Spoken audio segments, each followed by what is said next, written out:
who were not able to be here, but who might learn from this material.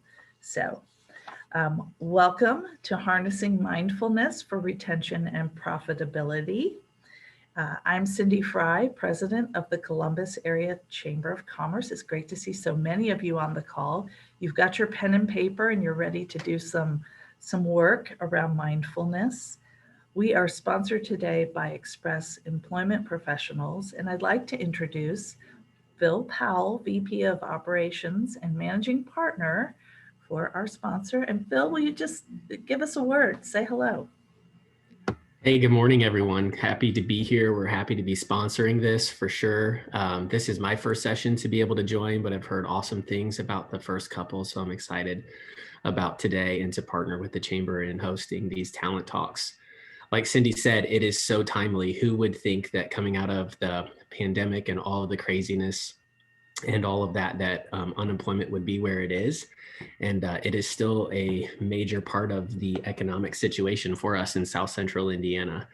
And we're passionate about all things people and recruiting and hiring and talent and retention. And our Columbus office has been serving what we call South Central Indiana since 2014 when we opened that office. And we do a lot of light industrial staffing. And then what happened is companies started to express a need and asking us to help them with their professional and their engineering and their management and their accounting and their administrative positions. And so we're currently rebranding our whole professional staffing division as the Specialized Recruiting Group.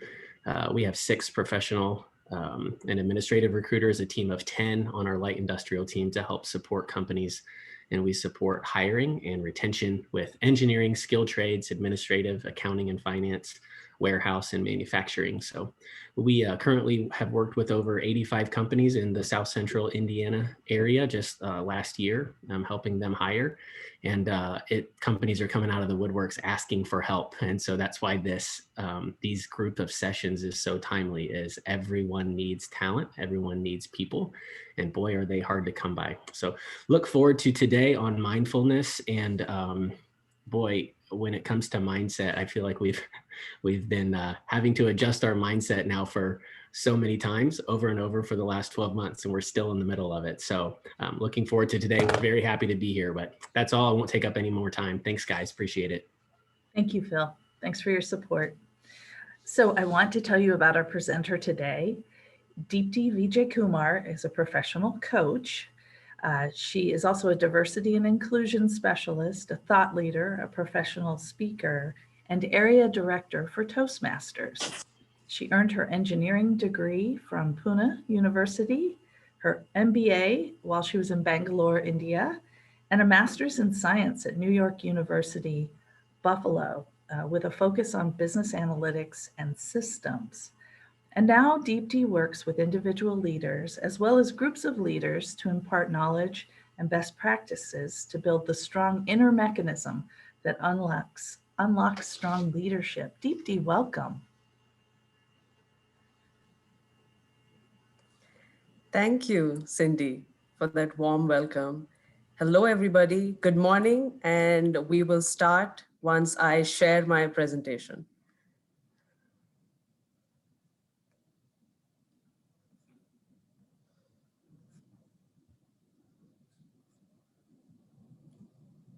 We see it. Okay.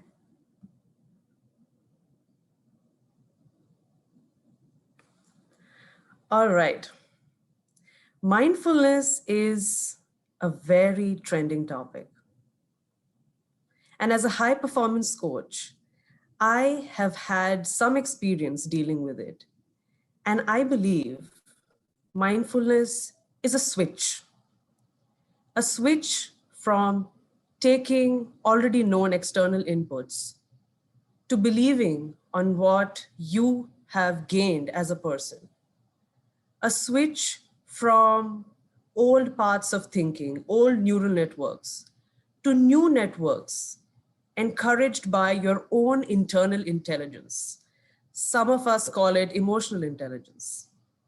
Mindfulness is a switch from believing what you have been taught to switching to believing what you already always knew because of your innate human nature. And mindfulness has now started impacting various industries. It has seeped in through the cracks where improvement is necessary, progress is necessary. But I believe nobody really has a grip on what mindfulness really does for business. So today I will be discussing with you how mindfulness can be harnessed for talent retention, and as a leader, how you can use talent retention to bring in more profits. Let me first get into what effective talent retention is. If you have an employee and he or she is just physically retained, but is not contributing towards bringing in profits, making your customers happy, maintaining relationships, and even keeping your business afloat in tough times, that employee is of no use. But if you have a talented employee who's capable of delivering in all these sectors and is not able to really bring forth all his capabilities for your business, is not happy, then what's the point? Only a happy employee can deliver, can use his talent and channelize his energies for your profit. The happy employee. Now, is this an urban myth? The motivated employee, the employee who goes the extra mile to deliver, the employee who ensures he or she follows up with customers and brings in sales.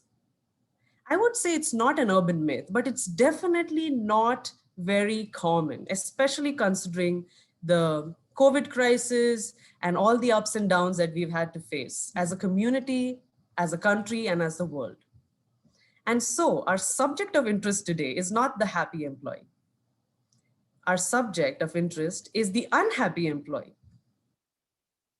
Not motivated, reluctant to go the extra mile, touchy, you cannot approach him or her with sensitive discussions, can be terse in communication, and an unhappy person usually cannot be very innovative or creative and unapproachable.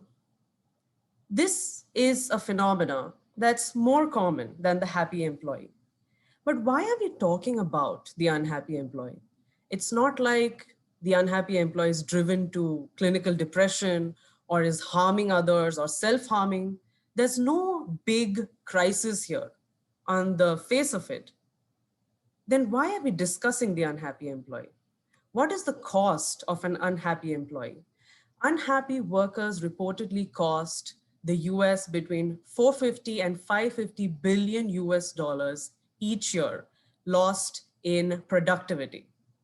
That pie shows you the US economy, the biggest economy in the world, and the loss in productivity is visible on that pie. That's how big it is.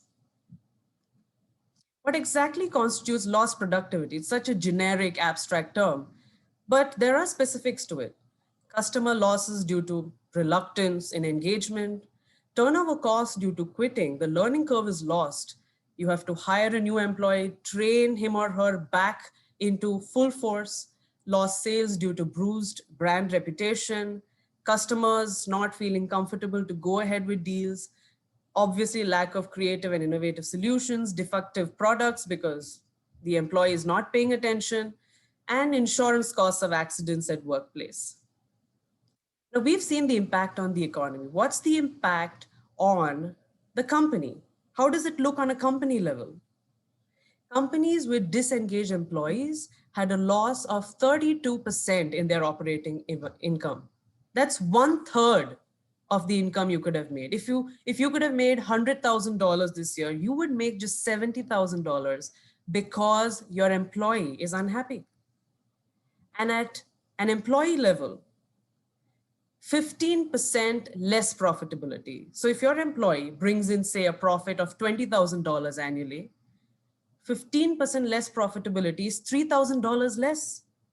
And if you have 4 employees, for simplistic terms, bringing in the same profitability, you would have lost $12,000 a year just because of employee unhappiness. Unhappiness is such an abstract term. but seems like it has a very tangible effect on your cash flow. Now let's look at it from another angle, the community level cost of more unhappy employees than happy ones. Community leaders like Cindy probably know how important this is, and that is why talks like these are happening. And at the community level, what happens is the economy slows down, the per capita income falls, peripheral businesses are not attracted, better groceries, better consumer goods, funding for infrastructure development, which also brings with it multitudes of jobs. All this leads to an obvious reduced quality of living and less chance for safety, happiness, and fulfillment for the community. How can a leader get on top of this? We know this has a human development impact. We know our communities are affected by this, and we know especially now that profitability is affected by lack of talent retention. How do we leaders get on top of this? The solution is mindful leadership. That's what I'm talking about today. You take mindful leadership, apply it on an unhappy employee, and there you have a happy employee who wants to be dedicated to the work, who's dedicated to the purpose, who goes full out in order for you to make good business. Now, what are the traits of a mindful leader? He or she is the torchbearer for a joyful work experience for each employee, respects their personal life, acknowledges their achievements, and knows how much to push and how much to let go and when to let go. These are very nice to hear, right? And they're easier said than done. All of us want to be the best leader that we can be, the best boss, the best small business owner. But a lot of things come in our way of being mindful. We do so many things with good intent, but our actions sometimes tend to be a little mindless. And for that, I have some tools to share with you. Work-life resonance, not balance, the retractable bridges, and the infinite pie. Let's start with work-life resonance. Why I don't like the term work-life balance is because balance indicates that you need to balance things that are opposing to each other. One pulls the other way, and they're fighting to stay in equilibrium. And that's how most of us have been living our lives, trying to balance work and life. My approach here, because of my experience with my clients and something that I have personally applied as well and has raised my levels of happiness, is that work and life are not opposed to each other. They're not two different coins. They are two sides of the same coin. They are deeply interlinked aspects of a person's life that cannot be separated. If you had a hard time with your spouse in the morning and then go into work, do you think that is not going to reflect in how you work? If you have a bad time with your boss who's not motivating you, who's not energizing you, and is clipping your wings, do you think you'll be able to be a good parent back at home? They cannot be separated. And so the best thing to do is to make them resonate with each other, is to make them align with each other and fortify with each other. That is what I mean by work-life resonance. And in order for you as a leader to use this concept in order to make your employees happier, here is a table that we shall be working with. So if you have your pen and paper with you, I encourage you to draw these 4 columns. We'll have a short, quick activity. The first column would be the name. The second would be an unfavorable work characteristic. The fourth would be a probable reason for this behavior. The third, and the fourth would be the possible solution. So if you could just quickly draw these 4 columns, we will get into the activity. I'll give you 30 seconds to draw this column.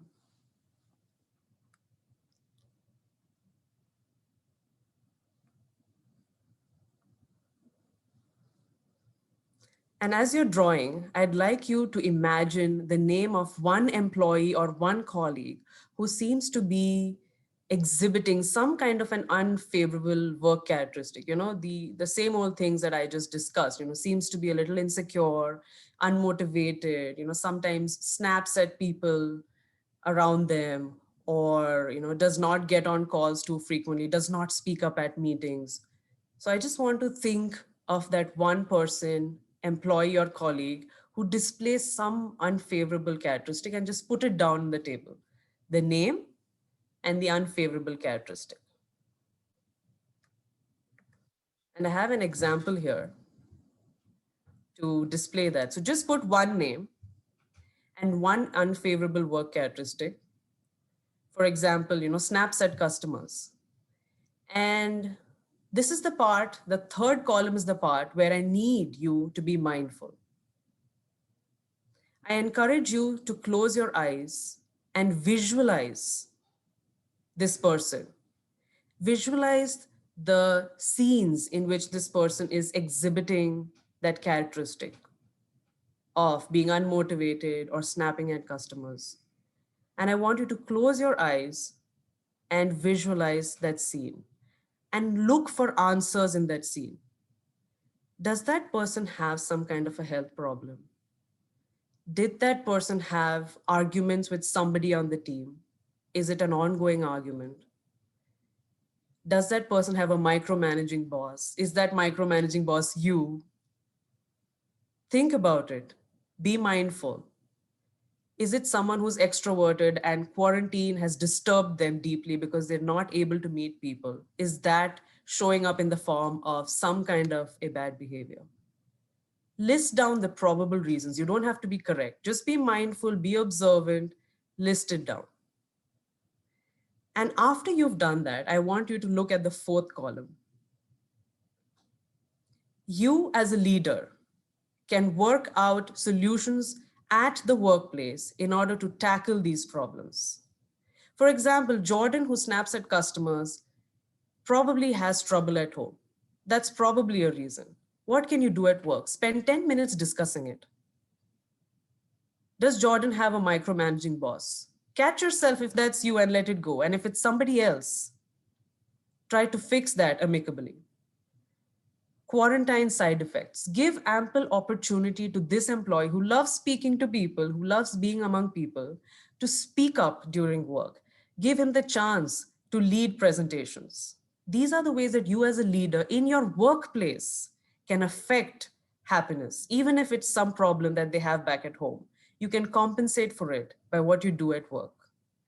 Another employee, say Leila, does not speak up as often as she used to. Probable reasons when you mindfully thought about it. Is there some kind of gender bias? Lend your ear to her and promise action. I want you to leave with this table so that you can chart this out on a piece of paper and use it as you need whenever you notice something amiss with your team. Does anyone have any questions at this point?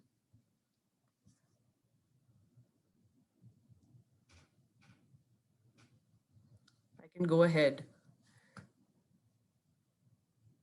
Give you 30 seconds maybe to think about questions. And if someone has questions, you can shoot, or I can go on to your next tool.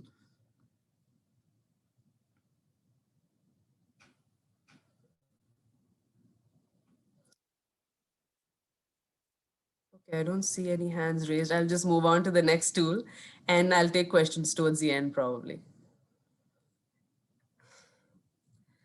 Our next mindfulness tool is the retractable bridge. You are that person walking on that bridge. The castle is your throne and your castle of leadership and your ownership and your boss chair, your chamber. And you have these bridges. Leaders have bridges that they lay to tread on, to connect with their employees or their team. Keep this imagery in mind. And I want to take you to the next part of this retractable bridges.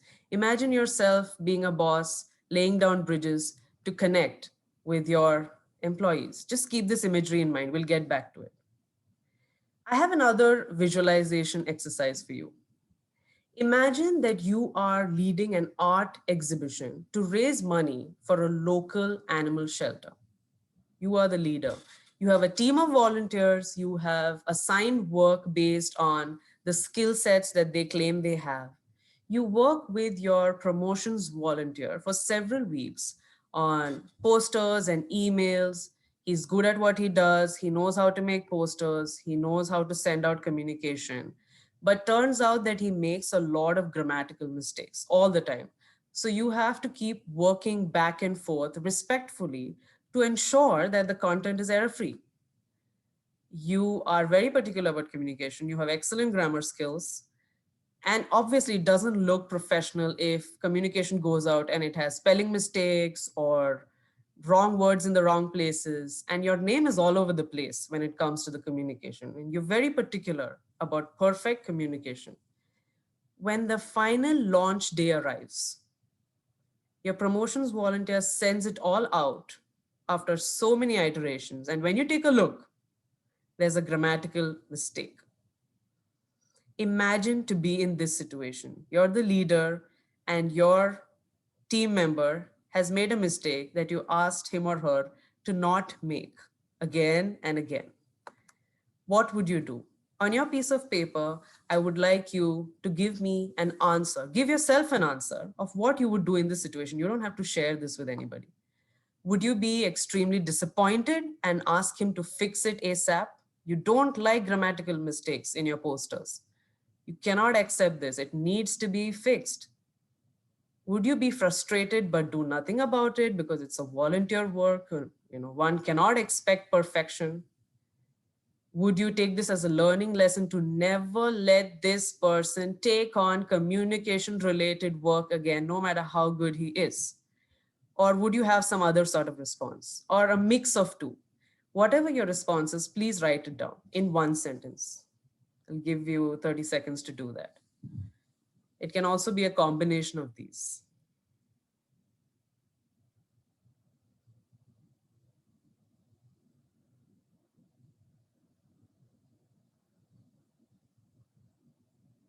All right.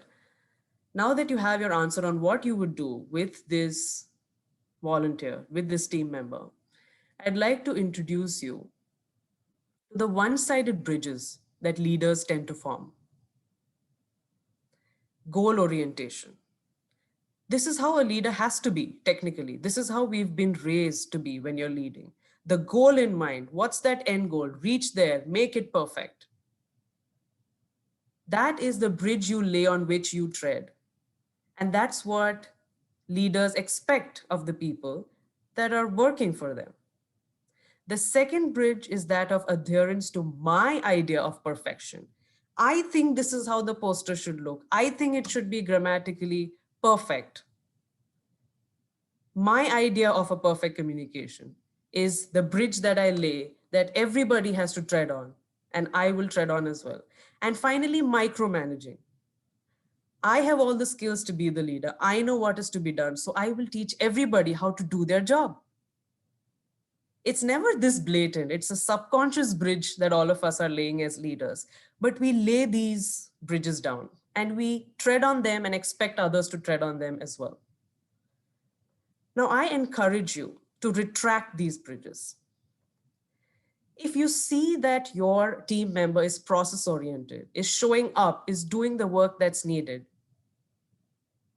I encourage you to retract your goal orientation bridge. If your employee is dedicated to the work and does his best or her best, I encourage you to retract the bridge of your own idea of perfection.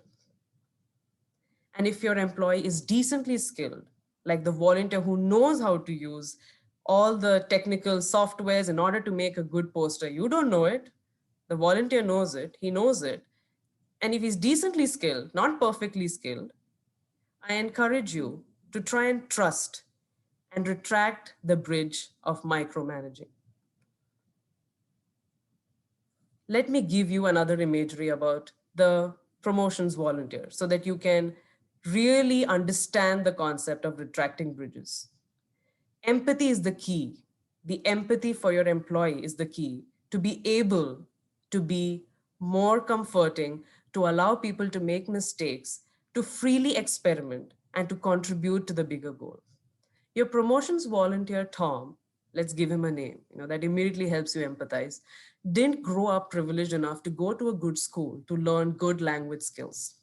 Hence, the grammatical mistakes.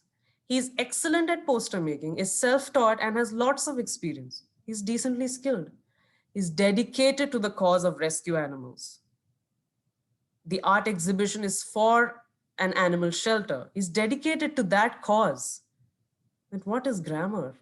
What is that tiny blip in his dedication and his purpose? He's a good listener. He's persevering and accepting of critique, especially your critique. Now that you know this information and you know your tendencies to lay bridges of goal orientation, of perfection, of micromanaging, you know that these come in the way of a good employee who has all the necessary skills to deliver. You know these bridges are coming in the way and you know that you can retract it. Knowing this information, I would now like you to visualize the exact same scenario.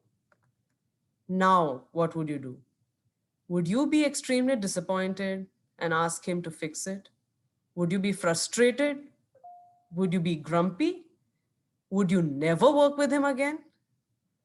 What is your answer? I give you another 30 seconds to write down your answer this time. And hopefully they're different. Then, I've done my job well, but this is just to stimulate your mind. Please write down your answer.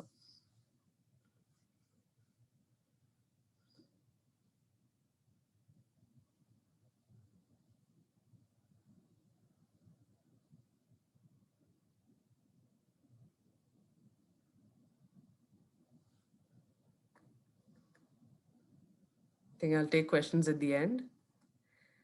Let's move on to the next tool. The next tool is the infinite pie. But before we go to the infinite pie, I want to introduce you to the limited pie. The pies that we regularly eat in life, cakes, pies, whatever version of pie that you love the most. We have quite a lot of those visible around us, and we have our favorite. Let's assume this is your favorite pie, and it's a 10-inch pie, and there are 20 people at the table, and the server is cutting slices of that size, and you are at the end of the table. You know you're not going to get a piece, or even if you do, it'll be a tiny sliver because it's just a 10-inch pie, and you're at the end of the table, and people are getting their slices as the pie makes its way to you. What do you feel? You feel like you're missing out. You feel like you need to sort of manipulate the server and get him to your side of the table and start there. You feel unhappy when you see someone getting a big piece. It's your favorite pie, but it's a limited pie and there are 20 people. You don't want everybody to get a big piece and you have nothing left. I want you to think about the limited pie as a metaphor for life and everything that life has to offer. And at this point, I'd like to introduce the final tool for the day, which is the infinite pie. Now imagine you're sitting on the same table. And imagine this pie to be a magical pie that spreads to infinity. And the server still serves each person the same size of slice. But you know that it's an infinite pie. Even if the first person eats 10 slices, you're still going to get your slice, how many ever you want. In life, these slices look like success, money, opportunity, recognition. These are the slices of the pie that we are going after. And when somebody else gets a slice of success or a slice of a new opportunity or a slice of recognition, why would we feel bad? Why would we feel shaken? Why would we be a little uncomfortable and not try to engage or try to even worse, grab that slice away from that person? If we think of life as a limited pie, that's why we would do that. But if you think of life as an infinite pie, you would be happy with everyone else around you succeeding as much as they want, getting all the opportunities they can. Because when it's your turn, all you have to do is make that choice. Why I am discussing this with a group of leaders is because we are all human. The idea of the limited pie is drilled into us for eons. And this is how our brains are wired to think. When somebody else gets something, I lose something, even if it's something as abstract as success. And so I encourage you to again switch, like I said in the beginning, from thinking of life as a limited pie to thinking of life as an infinite pie. And when, as a leader, you believe in the infinite pie, you trickle that down to all your employees. Your employee will never feel insecure to be himself or herself in front of you, to scale new heights, to make progress, to be the best they can, because you will never come in their way. You know you will get what you have to. You would have dealt with your own human insecurities. You know that life is an infinite pie and everyone can have a feast. Finally, my tips for mindfulness for talent retention. We've learned how work and life need to fortify each other. Use work components as a leader to enhance your employees' personal happiness. Remove your ego obstacles in the way of healthy collaborations. Life is an infinite pie. Make talented human resources feel like they matter, not because you're a good person, but because mindful leadership is a competitive skill. If you don't have it, you're going to cause cash flow leakage in your business.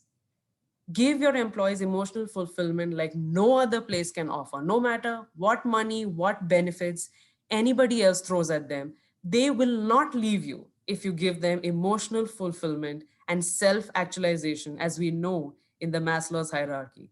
Become a leader who naturally commands trust and loyalty.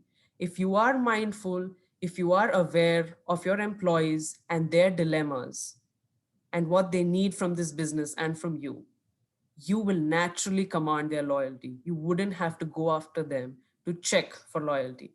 And finally, if you have this kind of a culture of work-life resonance, of allowing everyone to make mistakes freely, of not forcing your own idea of perfection, there is no way you won't retain good talent and make them thrive and bring in profits for you. Finally, this is my favorite thought when it comes to mindfulness for talent retention and for employee happiness. Take care of them. Your business will take care of itself.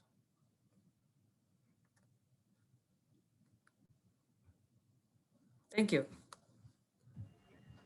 Thank you, Deepti. So I want to push back on one thing and get your response to the limited pie. Yep.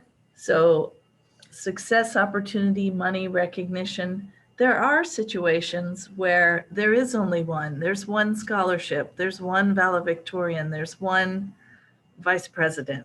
Can you help us with those situations not to feel, how do you apply the infinite pie when there are some times when there's not just unlimited opportunity?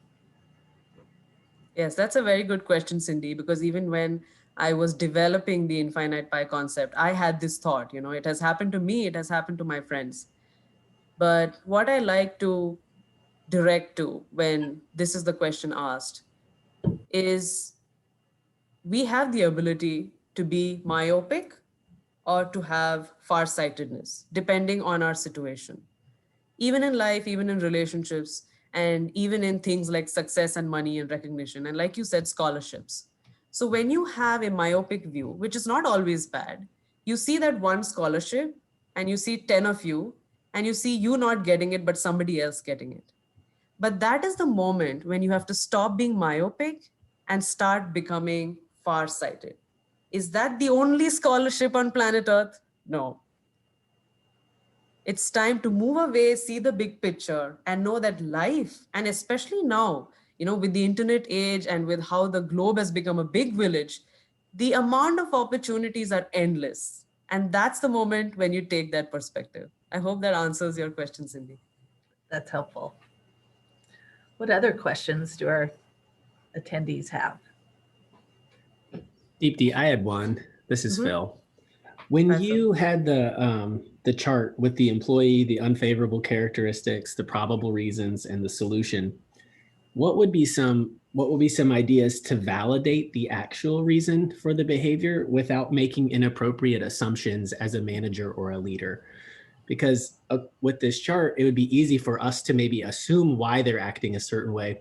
But how do we break past maybe our assumptions to engage in a conversation with them to get to the heart of why certain behaviors might be taking place? Sometimes that feels real personal, and it's like crossing a boundary we don't like to have or do at work, digging into someone's personal life. And you said it's two sides of a coin, so we should be able to have that environment. But how do we have that? Very good question, Philip. Very, very specific, because I think you really went down to how you would feel when you would be discussing this with an employee. So that's going one step ahead. Kudos to you. And the most important thing you need to do in this situation is not be a talker and be a listener. So human nature is such that if you give the opportunity for someone to talk and you give them the gift of listening, things pour out. Things will be out there on the table. And as a leader, you will get a plethora of things that the employee has to share. It's important to be a non-judgmental listener. So if you develop that equation with your employees of being a non-judgmental leader and of being a good listener, Philip, you will draw them to you and they will feel comfortable to speak and to open up. And sometimes all people need is someone who listens to them. And if you are that one person who does that in their life, you think they will ever leave the company and go away? They won't. So be a good listener, encourage a culture of no judgment, and you will watch your employees opening up to you and they will tell you what to do. You won't have to worry.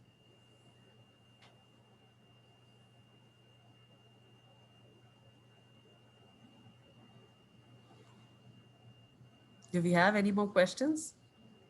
Keith. Yeah. I'd like to go back to the problem employee that was a volunteer working with you on an initiative who kept making grammatical errors. I'm interested in what people suggest as a solution for that. So Keith, that's when I think if I understood your question right, is when you're faced with that situation, what's the solution, right? That's your question. I'm interested in other people's and what other people ideas about how they would handle it. Oh, okay. So it's a question to the audience, is it? Yes. But we Okay, do wonderful. moderate. I like that.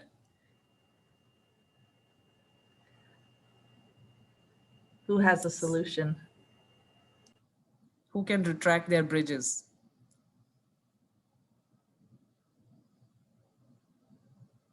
And I have a response that came to my mind.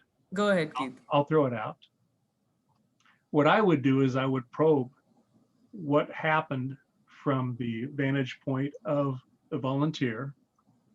And then I would talk with them about how what they do as a volunteer reflects to what they do in their profession, and explore how those two things are either in alignment or not in alignment.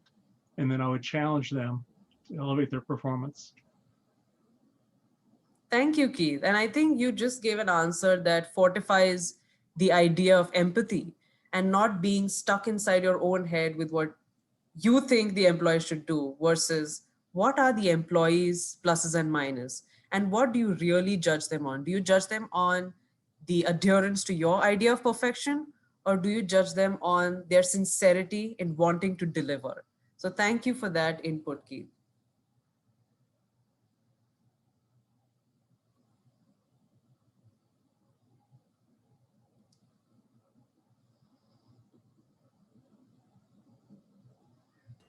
A lot of smart people on this call. Other questions or comments or examples you'd like to share?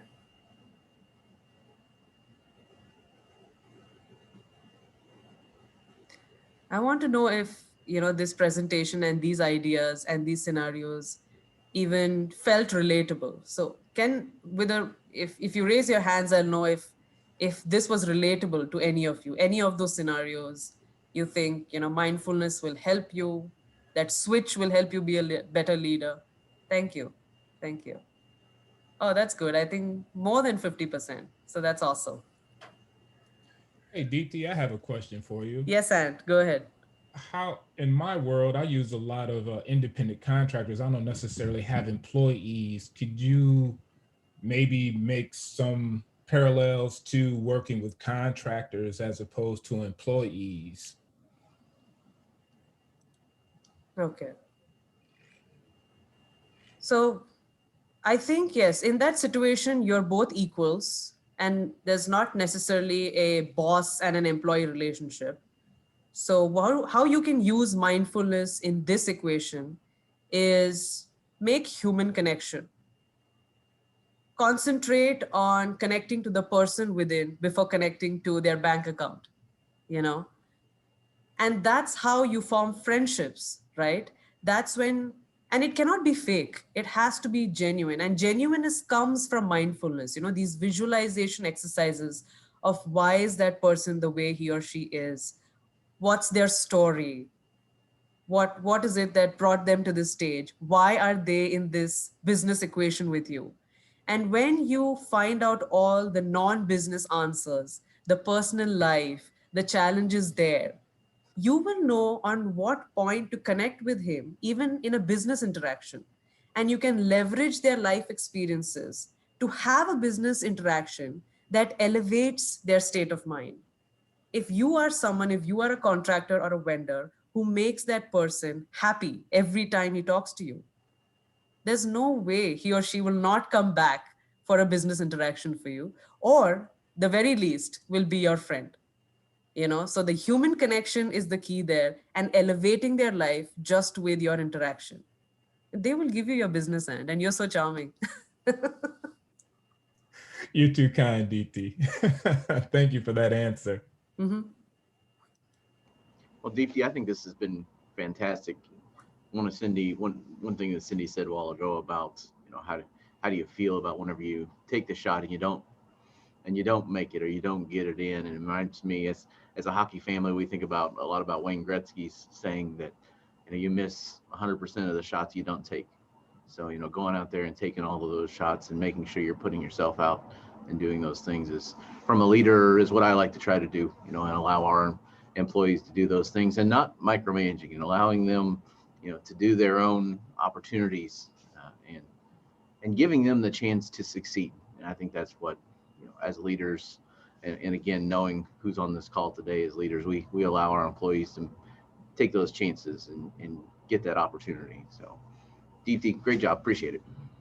Thank you, Brian. Thank you for your inputs.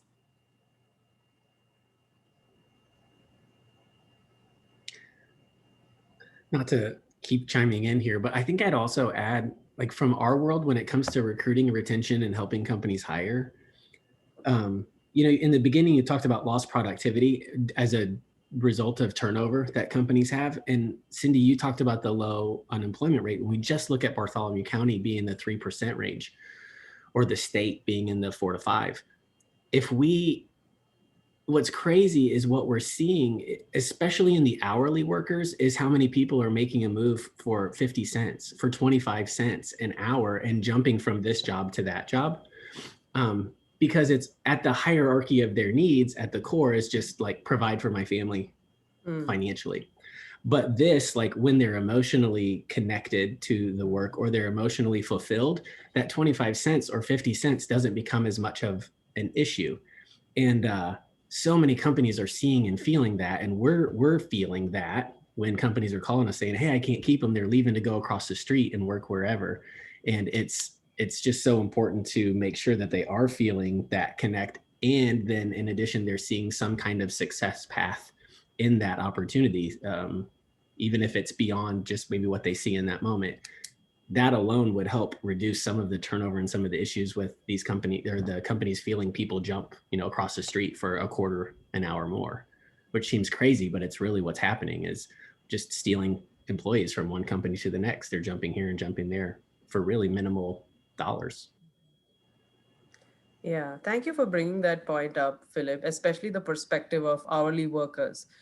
And you just gave an example that again strengthens the argument that I made about the emotional attachment. Human beings are irrational, whether you're an hourly worker or if you are the CEO of a multinational corporation. We are irrational, and we need to embrace that and take advantage of that to keep the best employees in your company or in your business. So that's the competitive skill. And if you don't jump on the bandwagon, you leak out, thousands of dollars even before you know it. And it will appear that, people are leaving. And it's not just that, it's reflecting in your financial statement. So that is why this is the new game, and this is the new skill to develop as leaders, and to really know how to keep your employees. Switch, become mindful, change that mindset.